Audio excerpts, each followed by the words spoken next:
Baik, kita mulai. Assalamualaikum warahmatullahi wabarakatuh. Kali ini kita akan membahas mengenai kisi-kisi dari ujian sekolah, ya. Kisi-kisi dari ujian sekolah eh, kimia. Oke, untuk yang pertama kita lihat dari KD-nya adalah metode ilmiah, lambang, dan juga keselamatan kerja dan juga fungsi kerjanya. Kalau kita lihat di sini ada beberapa bahan-bahan ya, ada beberapa bahan-bahan atau lambang-lambang dari zat-zat yang bisa kalian lihat di laboratorium. Seperti ada mudah terbakar, ada juga iritasi, ada juga eksplosif ya, mudah meledak atau korosi ya, seperti itu, atau juga mudah terbakar. Jadi kalian lihat untuk fungsi-fungsi simbol-simbol yang ada di laboratorium ya untuk keselamatan kerja di lab ya. Jadi tolong dipelajari mengenai bahan-bahan dan juga lambang-lambangnya ya. Oke, berikutnya yang kedua adalah mengenai model atom dan juga penjelasannya. Oke, bisa dilihat di sini ada 5 model atom yang kita pelajari. Yang pertama adalah model atom Dalton yang bentuknya bulat seperti itu. Nah, yang kedua adalah bentuk model Thomson ya. Bentuk Thomson itu dia bentuknya adalah seperti roti kismis ya. Oke, bentuk Thomson bentuknya ada roti kismis seperti itu. Lalu juga ada bentuk Rutherford ya, Rutherford dia bentuknya seperti ada inti atom itu dikelilingi oleh elektron ya, dikelilingi oleh elektron. Lalu ada Bohr ya, ada Bohr itu dia bentuknya seperti tata surya ya, bentuknya seperti tata surya. Lalu berikutnya adalah mekanika kuantum. Mekanika kuantum itu bentuknya tidak terlihat, intinya dari kelima teori ini bisa kita lihat bahwa kalau misalnya Dalton, dia bentuknya adalah bulat saja ya. Kalau roti kismis atau Thomson itu bentuknya dia merupakan bola kejal dan juga ada elektron-elektron di sekitar inti atom. Ya, sedangkan untuk Rutherford di sini ada inti atom, lalu dia ada dikelilingi oleh elektron yang mengelilingi ya. Sedangkan Bohr di sini ada inti atom juga yang terdiri dari proton dan juga neutron. Lalu berikutnya ada elektron yang mengelilingi inti atom, dia membentuk suatu lintasan, gitu ya, membentuk suatu lintasan. Sedangkan yang terakhir mekanika kuantum, di sini sudah ditentukan yang namanya letak elektron lebih detailnya ya dari bilangan kuantum yang ada. Seperti itu, dari bilangan kuantum yang sudah ada. Ya, bilangan kuantum yang sudah ada. Nah, oke. Terus berikutnya indikator berikutnya adalah menentukan konfigurasi elektron, jumlah neutron, dan letak unsur dalam sistem periodik. Ya, bisa kita lihat contoh soal berikut ini. Bisa kita lihat di sini, nanti kalian akan disuruh untuk menentukan jumlah proton dan juga jumlah neutron. Lalu kalian juga tentukan konfigurasi elektronnya dan juga menentukan letak dan golongan ya. Bisa kita lihat di sini untuk pembahasannya. Di sini kita lihat ada V1428, ada contoh soal, ada unsur V ya. Ada unsur V. Di sini unsur V-nya itu dia punya nomor atomnya 14, sedangkan masanya 28. Berarti kalau misalnya kalian akan menentukan konfigurasi elektronnya, maka kita gunakan yang di bawah, yang 14 seperti ini. Nah, gitu ya. V14 berarti konfigurasinya bisa menggunakan 1s2 ya. 1s2 lalu 2s2 gitu ya. Lalu 2p6 lalu 3s2 dan 3p2. Nah, gitu ya. Atau di sini bisa kita ganti ininya menjadi neon ya. Neon itu konfigurasinya kan 10 ya. 10, berarti 10, lalu 3s2 dan 3p2. Sekarang kita menentukan periode dan juga golongannya. Periodenya kita lihat dari kulit yang terluar. Kulit terluarnya 3, sedangkan golongannya kita lihat dari elektron valensi. Gitu ya. Di sini elektron valensinya adalah 4. Ya, dari mana 4? Karena di sini ada 2 tambah 2. Gitu ya. 2 tambah 2. Jadi Di sini elektronegasnya 4 dan golongannya A, karena dia subkulit terakhirnya adalah apa namanya? Subkulit terakhirnya adalah terletak di P. Kalau di P berarti dia A ya.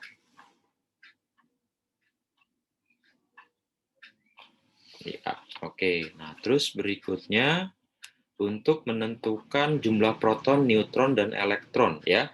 Bisa dilihat di sini protonnya adalah 14 karena proton sama dengan nomor atom. Lalu elektronnya juga 14 karena dia merupakan atom netral. Kalau atom netral berarti proton sama dengan elektron. Lalu untuk neutron, neutron itu berarti nomor massa dikurang nomor atom. Jadi 28 dikurang 14. Hasilnya adalah 14. Ya. Oke, kira-kira begitu cara menentukan golongan ya, cara menentukan golongan dan juga periode dan juga menentukan jumlah proton, neutron dan juga elektron. Ya. Oke, kita ke indikator berikutnya adalah persamaan reaksi dan penyetaraannya. Oke, bisa dilihat untuk persamaan reaksi dan penyetaraannya di soal berikut ini ya. Contohnya seperti ini anak-anak. Kalau kita lihat di sini ada Fe ya ditambah dengan sulfur akan menghasilkan FeS gitu ya, FeS. Kalau kita lihat di sini diketahui ada 28 gram besi ya. 28 gram besi ya. 28 gram besi dan 32 gram belerang. Ingat kalau ada gramnya kita harus rubah dulu menjadi mol ya. Nah, mol. Apa rumusnya mol? Kalau misalnya diketahui gram, rumus mol adalah gram per mR atau AR ya. Oke, berapa gramnya? Gramnya 28 dibagi AR-nya. Di sini harusnya diketahui AR besi ya. Di sini AR besi, AR Fe itu adalah 26 ya. Sedangkan untuk sulfurnya itu dia AR-nya adalah 32. Berarti untuk besinya dia dibagi 26 ya. Berarti 1, sekian lah ya. 1, sekian. Sedangkan untuk besinya, untuk sulfurnya, berarti dia 32. Sedangkan masanya juga 32. Berarti mol untuk sulfurnya, dia gram per mR. Gitu ya. Berarti 32 dibagi 32 sama dengan 1. Berarti kalau kita lihat di sini, ya kalau kita lihat di sini besinya ya, besinya itu berarti mula-mulanya untuk besi ya, untuk besi dia mula-mulanya adalah 1, sekian mol ya, sedangkan belerangnya 1 mol. Terus yang bereaksi berapa, yang sisa berapa tuh ya. Oke, di sini kita lihat karena yang paling kecil adalah belerang, berarti ini 1, ini habis ya. Ini Fe-nya untuk yang bereaksinya berarti pakai perbandingan koefisien. Berarti 1 berapa? Ya, di sini Fe-nya juga 1 mol. Berarti nanti Fe-nya akan sisa 0, sekian karena dia 1, sekian ya. Lalu FeS-nya kan berbentuk 1 mol. Dapat 1 mol, terus dia berarti dicari gramnya ya. Cari gramnya pakai rumus gram sama dengan mol dikali mR atau AR. Berarti molnya 1 mol dikali mR dari FeS. Fe-nya 26, sulfurnya 32. Total berarti 58. Berarti hasilnya adalah 58 gram. Ini kira-kira begitu anak-anak ya.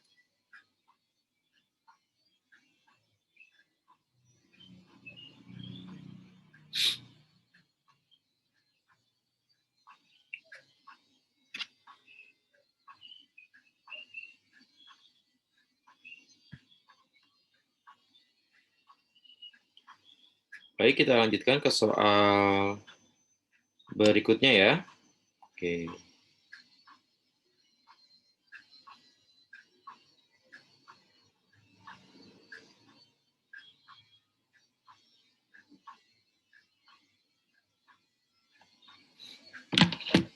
Selanjutnya kita akan lanjutkan untuk ke soal berikutnya di menentukan apa nih indikator berikutnya. Persamaan reaksi dan juga penyetaraan reaksinya.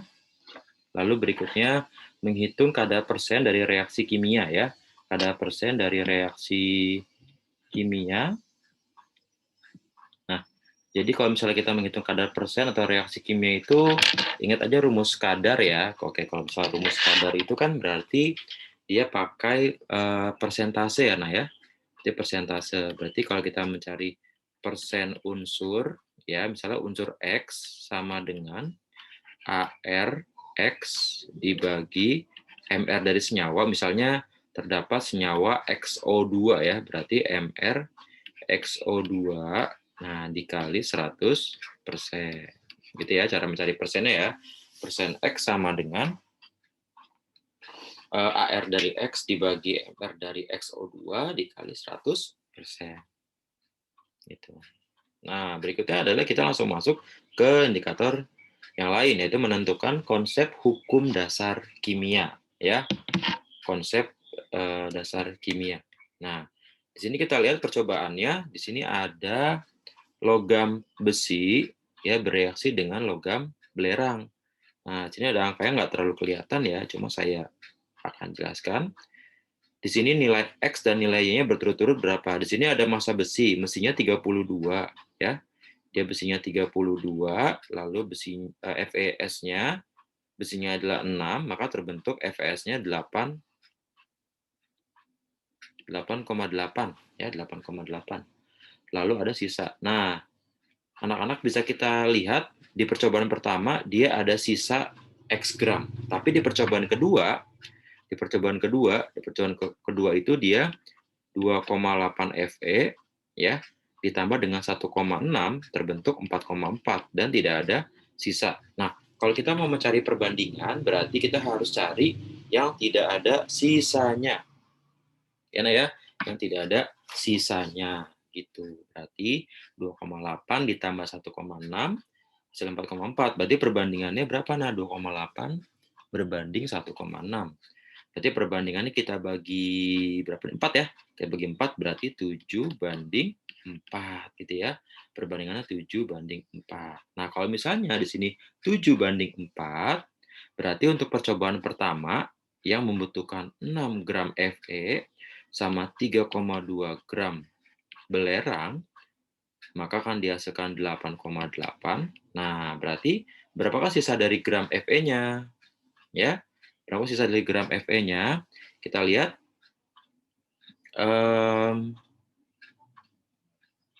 Di sini perbandingannya 7 banding 4. Ya. Oke, perbandingannya 7 banding 4. Berarti tinggal kita lihat aja ya. Kalau misalnya 6 tambah 32 berapa nih? 6 tambah 32 kan 92. Di sini 8,8. Berarti sisanya adalah 0,4 gram besi. Ya. Sedangkan untuk percobaan ketiga itu dia ada 8,4, di sininya 6. Hasilnya 12,2. Oke, berarti kalau kita jumlahkan berapa ini? 8,4 tambah 6 itu adalah 14,4. Karena di sini tersisa 12,2, ya 12,2 ya. Berarti akan tersisa gramnya sebanyak berapa? Sebanyak 2,2 gram ya. Nah, 2 gram sulfur. Gitu ya anak-anak ya. Intinya perbandingannya 7 banding 4. Ini adalah hukum si Proust ya. Ini adalah hukum Proust.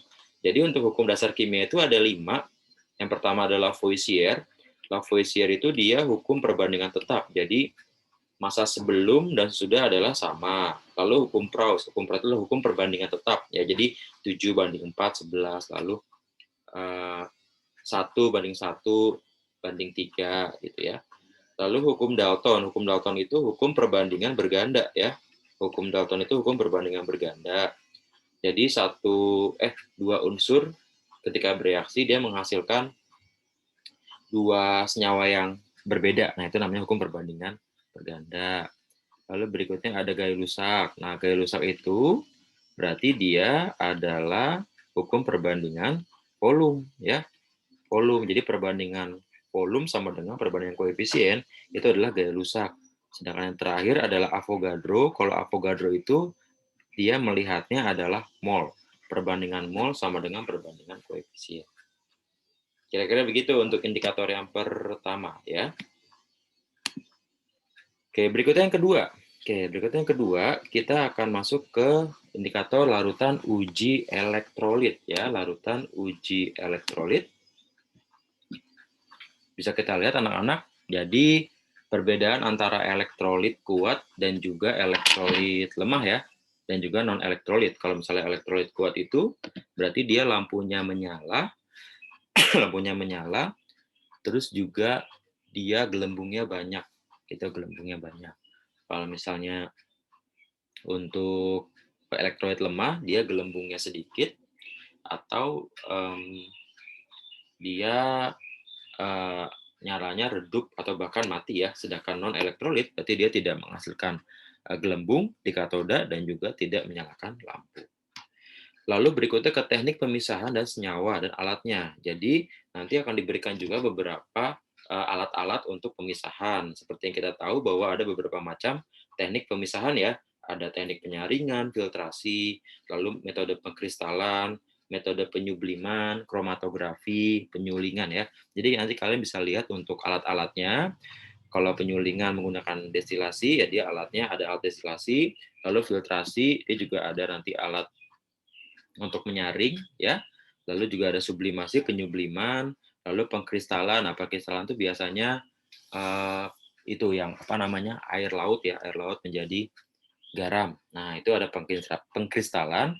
Lalu berikutnya kromatografi. Kromatografi itu yang ada tabung yang buat memisahkan warna. Jadi kalau misalnya ada warna-warna memisah itu adalah kromatografi ya.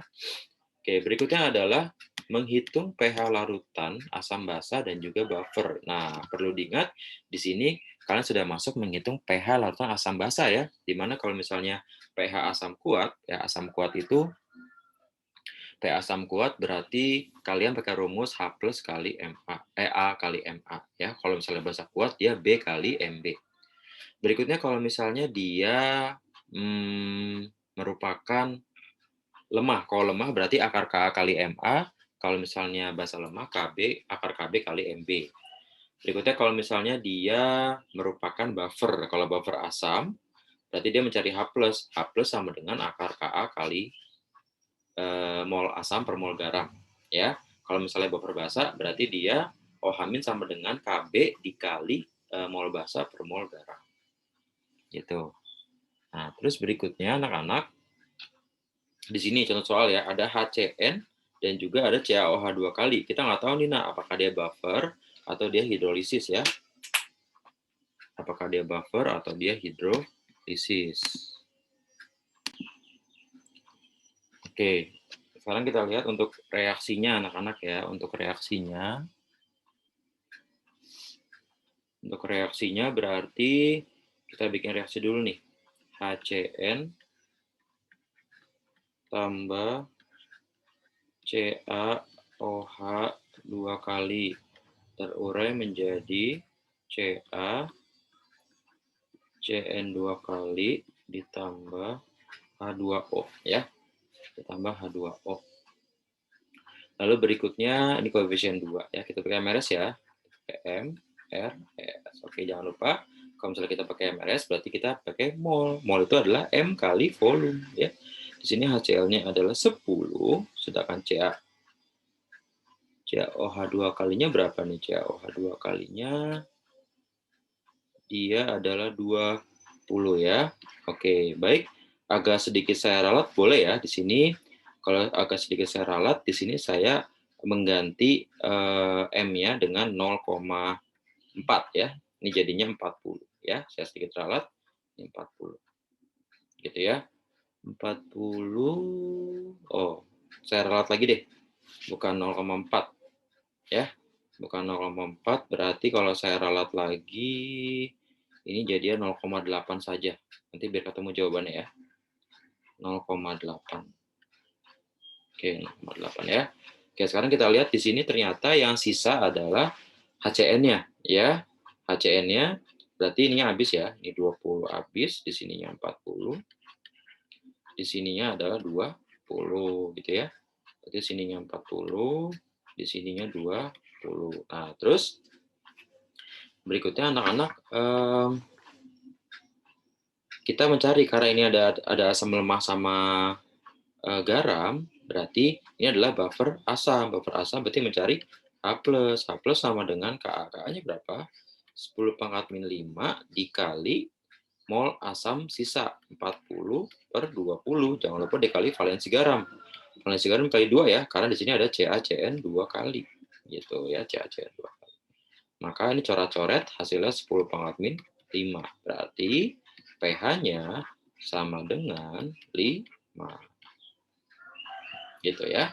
Nah, berikutnya menentukan sifat garam terhidrolisis ya. Oke, jadi kalau kita lihat di sini pasangan garamnya yang bersifat basa. Oke, bersifat basa. Kalau bersifat hidrolisis berarti kita kok konsepnya adalah lihat yang kuat. Kalau misalnya asam kuat berarti dia bersifat asam. Kalau misalnya sekarang basanya kuat berarti dia bersifat basa ya. Berarti kita lihat yang pertama ini dua-duanya kuat, jadi bukan ya. Kalau yang kedua ini betul karena Na-nya kuat, CO3-nya lemah. Kalau yang ketiga ini bersifat asam karena Cl-nya kuat. Nah, yang keempat ini dua-duanya kuat ya. Berarti dia netral. Sedangkan yang nomor 5 adalah K-nya kuat, S-nya lemah, maka ini benar. Jadi jawabannya adalah 2 dan 5. Lalu berikutnya adalah menentukan trayek pH dan konsentrasi dari konsep titrasi. Nah, ingat titrasi itu konsepnya apa anak-anak titrasi? Titrasi itu konsepnya adalah A dikali MA dikali VA sama dengan B dikali MB dikali VB. Nah, sekarang kita lihat di sini yang bereaksi adalah H2CO3 sama NaOH. Ya, H2CO3 sama NaOH. Berarti di sini A-nya kita kali 2 ya. 2 dikali MA-nya ditanya. VA-nya volume asamnya adalah berapa tuh? 10 ya. 10 sama dengan basanya 1. MB-nya konsentrasi basanya 0,1 dikali volume basanya 30 ya. Pada saat titik ekivalen. Nah, di sini ya. Titik ekivalen itu dia pH-nya 30. Oke, berarti MA-nya sama dengan 3 dibagi 20. Nah, maka hasilnya 0,15 konsentrasi asam. Kira-kira begitu anak-anak ya. Nah, berikutnya menentukan entalpi reaksi dan faktor pergeseran kesetimbangan dan jenis-jenis koloid. Oke, jadi kalau kita lihat ini entalpi ya. Kalau entalpi itu nanti kalian menggunakan rumusan yang ada 3 ya. Ada rumus kanan kurang kiri, kiri kurang kanan, sama yang hukum tes. Kalau ini kalau kita lihat di sini sudah diketahui delta H pembentuknya ya. Delta H pembentukannya ini ada, ini ada, ini ada. Berarti kita tinggal pakai rumus yang menggunakan delta HF. Delta H reaksi sama dengan delta HF kanan ya, produk dikurang delta HF kiri. Nah, gitu ya. K kurang kiri. Oke, berikutnya kanannya berapa kanannya? Kanannya kita lihat di sini ada 4CO2 sama 4H2O. Berarti 4CO2 sama 4H2O, CO2-nya dikali 4 ya. Berarti 4 kali min 94 ditambah 4H2O. Berarti di sini ada koefisien 2 ya. Oke, kita kali 2 aja ya.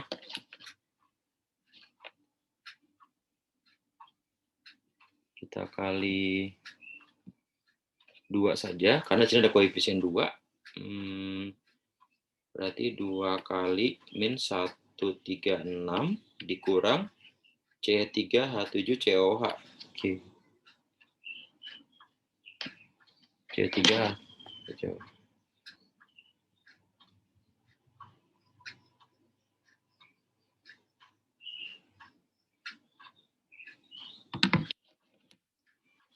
Tuh ya.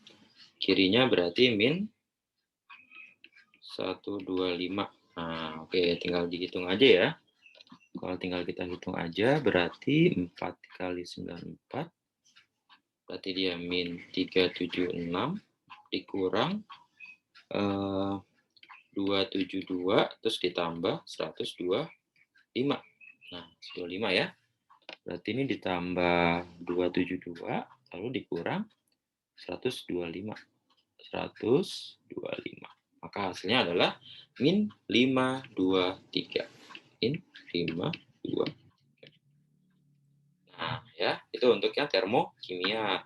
Untuk yang pergeseran kesetimbangan, bisa kita lihat ada beberapa faktor ya.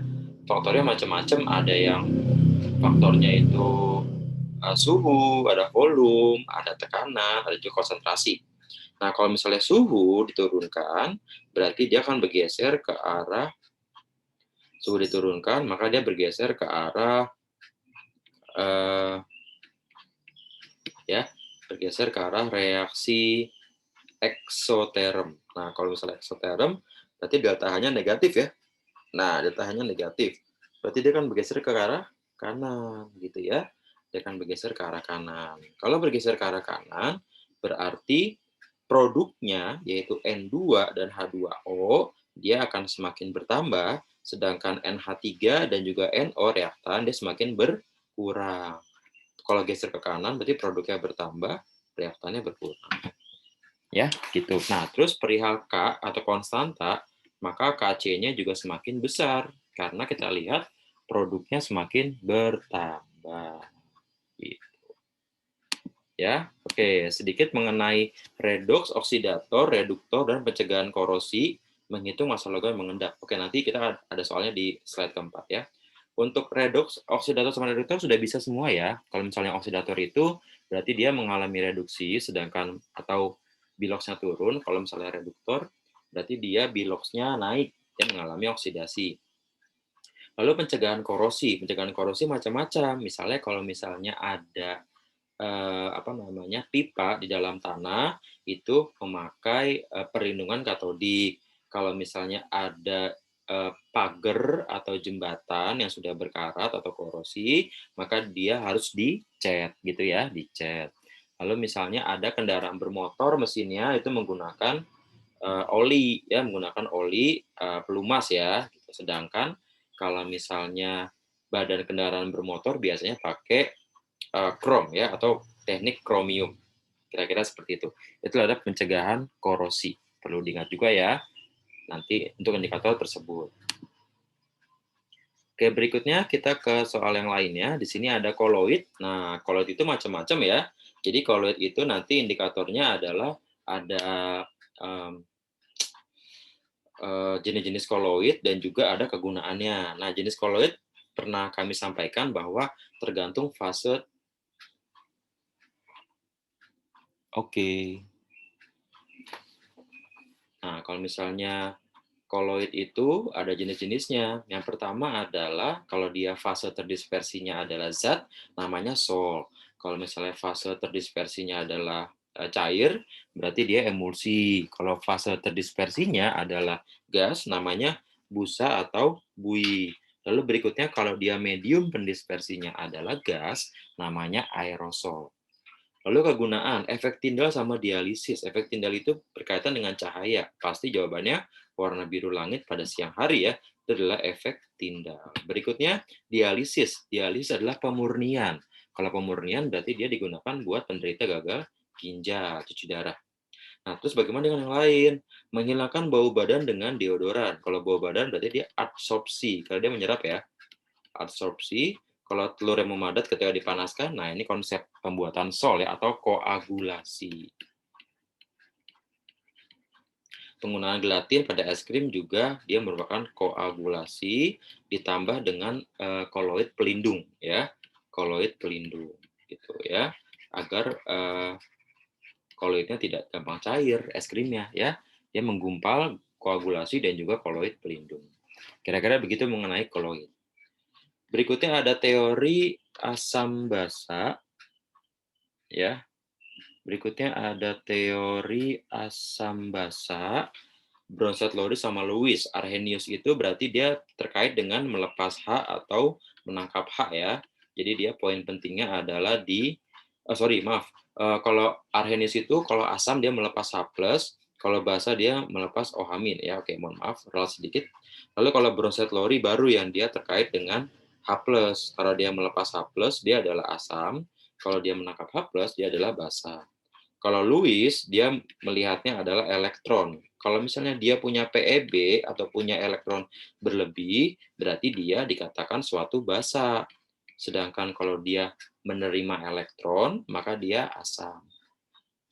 Gitu ya. Jadi poin pentingnya dari situ. Kalau Arrhenius tadi saya bilang di awal bahwa asam itu melepas H+, kalau basa melepas OH-.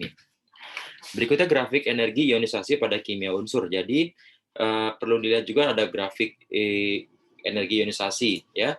Perlu diingat juga pada satu periode ya, satu periode itu kan dari kiri ke kanan, maka grafiknya akan semakin meningkat kecuali pada grafik grafik. Ya, silakan. Gitu, ya. Kecuali pada grafik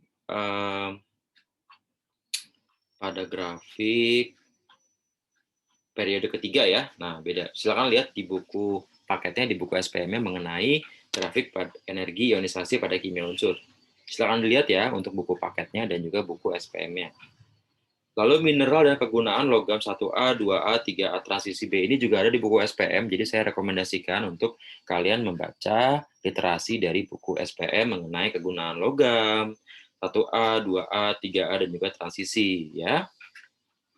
Seperti misalnya ada natrium. Natrium itu kan misalnya ada sendawa cili ya, natrium sendawa cili, lalu dia pembentukannya secara proses Down gitu ya.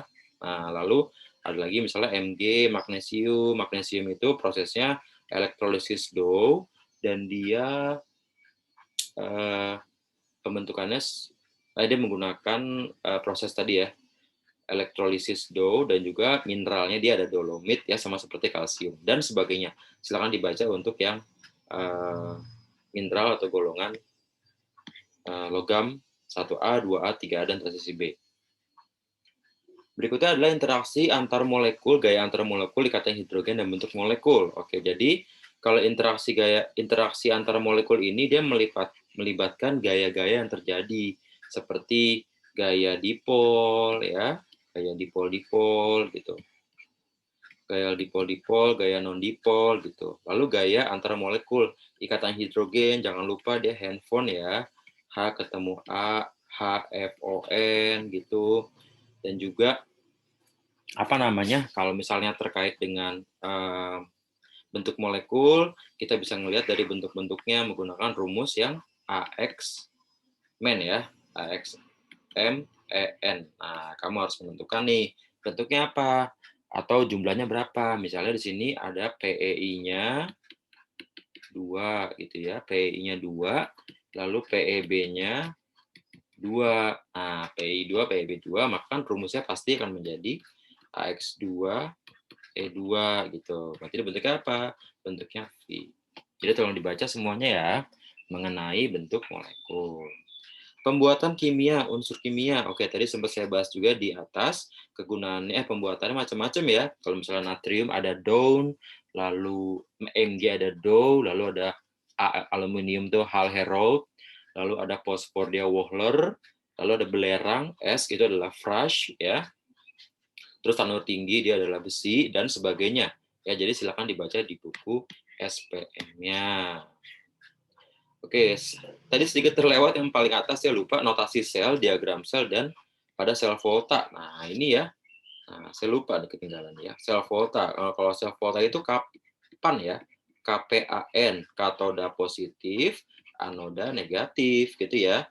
Kalau kita lihat di sini kan AL-nya kan minus nih. AL-nya minus, ZN-nya juga minus. Tapi kita lihat mana yang lebih minus. Kalau yang lebih minus, berarti dia bertindak sebagai anoda. Sedangkan yang lebih positif, dia katoda. Berarti kalau kita lihat, di sini katodanya adalah si ZN, sedangkan anodanya adalah si AL. Gitu ya. Nah, KPAN, katoda positif. Berarti ZN kutub positif, sedangkan AL kutub negatif. Nah, untuk reaksinya dia adalah KRAO, KRAO, katoda reduksi, anoda oksidasi ya. Nah, kalau kita mau mencari Elektron, oke, elektron itu mengalir dari kutub negatif ke positif. Berarti elektronnya mengalir dari Al ke Zn. Berikutnya cara mencari potensial sel. Kalau mencari potensial sel atau enol sel, berarti cara mencarinya adalah E reduksi kurang oksidasi atau katoda kurang anoda ya. Nah, apa katodanya? Katodanya adalah Zn, berarti min 0,76 dikurang min 1,66. Nah, kalau kita hitung berarti dia akan menghasilkan plus. Oke. Plus berapa? Di sini 0, ya, min 1,66 ditambah 0,76 ya, berarti 0,90 ya. Oke, 0,90 hasilnya. Ya, kira-kira begitu ya. Lalu berikutnya mengenai diagram sel. Nah, kalau diagram sel itu berarti di sini anoda terlebih dahulu, baru jembatan garam, ya, lalu katoda, ya. Anodanya siapa? Anodanya adalah Al. Berarti Al dia mengalami reaksi oksidasi menjadi Al 3+. Lalu si Zn mengalami reduksi ya. Zn 2+ menjadi Zn. Jadi untuk soal ini jawabannya adalah yang E. Nah, kira-kira begitu anak-anak ya. Oke, kita lanjutkan. Sifat fisik dan kimia senyawa halida. Oke, sifat fisik, kimia, dan senyawa halida. Oke, ini sifat fisik itu berarti terkait dengan titik didih ya. Jadi kalau titik didih itu biasanya kalian, titik didih atau titik lele ya. Jadi biasanya kalau titik didih dan titik lele itu kalian nanti lihat kalau misalnya dia merupakan rantai karbon, yang rantai karbonnya paling panjang itu yang atau jumlah karbonnya banyak yang memiliki titik didih paling tinggi. Berikutnya kalau misalnya dia ada cabangnya, berarti dia paling rendah. Nah, kalau terkait dengan senyawa halida, berarti kalau dia terletak dalam satu golongan, semakin ke bawah, maka titik didihnya semakin besar ya. Titik didihnya semakin besar gitu ya. Kalau semakin ke bawah. Nah, kecuali kalau halida ini kan ada apa? Ada hidrogennya ya. Kecuali kalau dia ada ikatan hidrogennya. Kalau dia ada ikatan hidrogennya berarti dia paling tinggi. Ya, baru senyawa halida yang lain urutannya dari atas ke bawah ya. Berikutnya kegunaan titik didih hidrokarbon tadi saya jelasin. Lalu berikutnya kegunaan benzena dan kegunaannya. Oke, jangan lupa anak-anak. Jadi kalau turunan benzena itu kan seperti yang saya sampaikan, yang kami sampaikan, hafalannya adalah co, so, coho ya. So, co, so, coho, ceno gitu ya. Co, so, coho, ceno, lalu naher, nox ya. Naher, nox. Nah, oke. Jadi semakin dia ke kiri, semakin dia prioritas ya, semakin dia prioritas untuk menentukan posisinya. Kegunaannya macam-macam ya. Kalau COH itu berarti dia asam benzoat sebagai pengawet, sulfonat juga sebagai pelarut ya. Di sini ada CHO, CHO berarti benzaldehida ya, benzaldehida biasanya juga sebagai pengawet mayat. Lalu CN sianida, cyanobenzena. Lalu OH ini fenol ya. Fenol biasanya digunakan sebagai disinfektan ya. Fenol digunakan sebagai disinfektan, bisa juga sebagai pelarut. Lalu NH2 adalah anilina, dia sebagai pencetak warna diazo, pemberi warna diazo pada senyawa tekstil. Nah, R ini misalnya ada CH3. Kalau CH3 dia namanya toluena. Toluena sebagai bahan baku peledak ya. Lalu ada nitro, NO nitrobenzena. Nitrobenzena sebagai bahan baku pembuat anilina, pembuat warna diazo, atau bisa juga sebagai peledak juga bisa. Atau juga bisa sebagai ini semir sepatu ya. X ini adalah halobenzena ya, misalnya klorobenzena atau bromobenzena seperti itu. Uji protein dan karbohidrat. Oke, uji protein dan karbohidrat. Kalau misalnya protein, dia menggunakan 3 uji. Yang pertama adalah uji Biuret. Uji Biuret itu sebagai uji protein, memberikan warna ungu. Berikutnya adalah santoproteat. Santoproteat itu dia sebagai uji cincin benzen pada benzena. Kalau misalnya dia pada benzena, pada protein, sorry. cincin benzen pada protein. Jadi kalau misalnya dia ada cincin benzennya, berarti warnanya adalah jingga ya. Sedangkan untuk uji belerang PBS dia warnanya hitam. Saya ulang, uji bioret itu uji protein warnanya biru, ungu, lalu santoproteat buat uji benzena warnanya jingga, sedangkan PBS untuk uji kandungan belerang warnanya hitam. Uji karbohidrat, nah uji karbohidrat ini macam-macam ya, bisa menggunakan Fehling maupun Tollens. Kalau misalnya Fehling itu berarti dia menghasilkan endapan merah bata ya, sedangkan Tollens dia akan menghasilkan lapisan cermin perak gitu. Nah, dan yang bisa bereaksi dengan Fehling maupun Tollens adalah gula prereduksi. Gula prereduksi itu selain sukrosa. Jadi semua gula ya, semua gula bisa termasuk gula prereduksi kecuali si sukrosa. Itu kira-kira ya. Oke, berikutnya adalah menentukan pH larutan hidrolisis. Nah, kalau kita lihat hidrolisis berarti kalian kalau misalnya kalian hidrolisis berarti kalian harus lihat dulu asam basanya ya. Oke, kalau misalnya mengenai pH larutan hidrolisis, tinggal kita lihat aja ya. Di sini ada HCl sama NH3. Nah, konsep hidrolisis adalah dua-duanya habis bereaksi. Berarti kita harus mencari nih HCl ditambah NH3 gitu ya. Dia akan menghasilkan NH4Cl gitu. Itu di sininya 10, di sininya 10 ya. Berarti kalau kita buat MRS dia habis ya. MRS dia bakal habis. Jadi ini 10, 10, 10. Sini habis, habis 10. Lalu di sini ini masih mol garam ya. Kita cari molaritas garamnya. Berarti 10 per volume total 200. Hasilnya setengah kali 10 pangkat min 1 atau 5 kali 10 pangkat min 2. Gitu ya. Nah, itu kita masuk rumus hidrolisisnya. Karena di sini asam kuat, berarti ini pasti garam asam ya, Ga, garam asam. Kalau garam asam, berarti pasti mencari H+.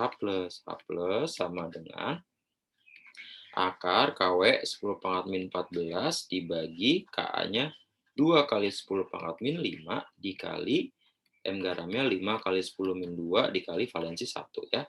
Setelah dihitung, maka dapat H+-nya sama dengan 9, 11, berarti 25. Akar 25 kali 10 pangkat min 16, 9, 10. 10 ya.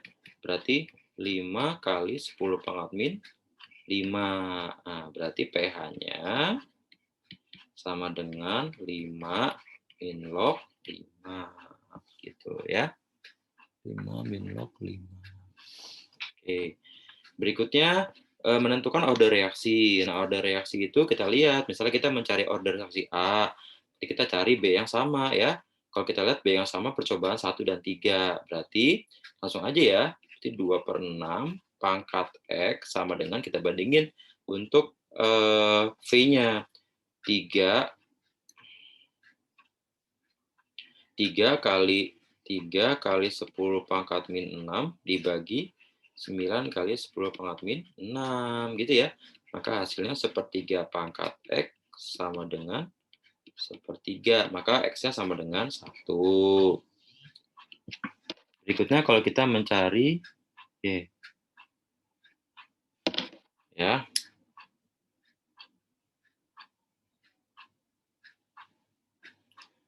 Nah, berikutnya adalah misalnya mencari Y. Nah, kalau kita mencari Y atau mencari B, cari A yang sama ya, percobaan 1 dan 2. Berarti kita langsung bandingin aja nih. Berarti 2/4 ya, pangkat Y gitu ya, sama dengan 3 kali 10 pangkat min 6 dibagi 6 kali 10 pangkat min 6. Oke, maka hasilnya Y-nya sama dengan 1. Y sama dengan 1 berarti order X-nya 1, order Y-nya 1. Berarti kalau misalnya pertanyaannya order total, ya, berarti 1 tambah 1, hasilnya 2. Oke, berikutnya adalah untuk menentukan massa logam yang mengendap di katoda. Oke, kita lihat di sini ada CuSO4. CuSO4 berarti kan katodanya Cu ya. Kalau kita bongkar, CuSO4 terurai menjadi CO2 plus ditambah SO4 2-, gitu ya, SO4 2-. Berarti kita lihat katoda mengendap. Oke, kita mencari G ya. G rumusnya apa? G sama dengan ME dikali I dikali T per 96500 gitu ya. 96500. ME itu apa ME? ME adalah AR per bilox. Berarti 63,5 dibagi biloxnya 2 ya. 2 dikali I. I-nya berapa? I-nya harus 10 ampere. Lalu waktunya menit kita rubah menjadi detik ya. 30 kali 60 detik per 96500 karena Faraday ya. Oke, terus dapat G-nya berapa berarti? 63,5 dikali 10 dikali 30 dikali 60 lalu dibagi 2 dan dibagi 96500. Hasilnya adalah 5,9 gram yang mengendap di katoda. Oke, berikutnya adalah hukum dasar kimia, hukum perbandingan volume dan juga mol. Sekarang kita lihat di sini C2H4 tambah O2 menghasilkan CO2 sama H2O. Berarti di sini C2H4 ditambah O2 dia menghasilkan CO2 tambah H2O gitu ya. Kita setarain dulu, maka di sini tambah koefisien 2 ya, 2 di sini 2, di sininya 2, maka di sininya 3. Oke. Dilihat di sini ada 2,8 gram gas etana. Jadiin mol dulu ya. Mol sama dengan gram per mr. Oke, berapakah gramnya? Gramnya 2,8 dibagi mr-nya berapa tuh C24? 24 tambah 4 28 juga. Oh, ternyata dia 1 mol ya. Sini C24 1 mol. Berarti volume mol CO2-nya berarti 2 mol juga. 2 mol juga. Lalu jadiin volume dengan cara dikali 22,4. Maka hasilnya adalah 44,8 liter. Nah, ya. Oke, untuk soal terakhir, pembentukan senyawa esterifikasi. Kita lihat di sini ada etanol sama asam. Ingat, ester itu adalah terbentuk dari, dia nama senyawanya adalah alkil alkanoat. Ya. Dia nama senyawanya adalah alkil alkanoat. Nah, alkilnya sendiri dia berasal dari alkohol. Kalau alkanoatnya akan berasal dari asam. Jadi, kalau misalnya di sini alkoholnya adalah etanol, asamnya asetat, maka ester yang terbentuk adalah etil asetat. Ini adalah nama esternya. Karena alkoholnya adalah etanol berubah menjadi etil, sedangkan asam asetat akan dipakai asetatnya. Jadi nama esternya adalah etil asetat. Oke, gitu saja kira-kira yang bisa kami sampaikan. Mudah-mudahan lancar ujiannya. Kami akhiri. Wassalamualaikum warahmatullahi wabarakatuh. Ya, sampai jumpa semuanya.